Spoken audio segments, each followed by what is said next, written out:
Title: Battle Royale, Hui Muslim crew vs Chinese popo over Yunnan Mosque. TLDR, the sparks are flying in the Chinese town of Nagu, Yunnan province, where the local Hui Muslim community is facing off against the police.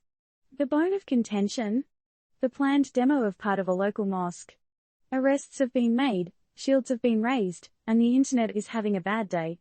Meanwhile, the authorities are trying to play good cop, bad cop by offering leniency to those who surrender voluntarily. So here's the 411, fam. In the Chinese town of Nagu, there's been a bit of a turf war. You see, the city had this plan, right?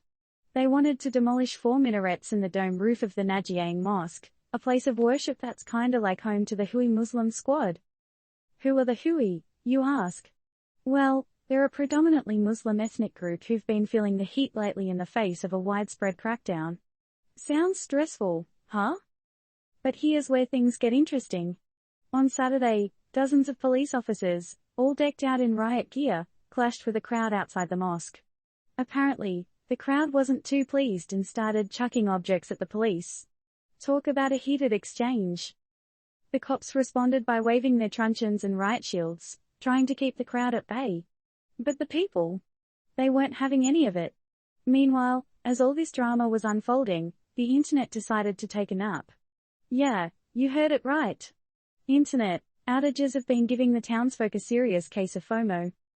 The authorities, meanwhile, have come up with a voluntary surrender deal. Turn yourself in, they say, and we'll go easy on you. But if you don't, then you're in for a world of hurt. Sounds like a tough decision, right? Now, here's where we need to pause for a minute. This story isn't a recommendation or endorsement of any kind, right? And the views expressed here don't necessarily reflect those of Turned Up News. Keep that in mind, folks.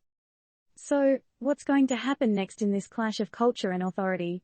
Will the Hui community manage to save their mosque, or will the authorities get their way? And what about the voluntary surrender deal? How's that going to play out? But most importantly, and here's the real question, how long until the internet gets its act together?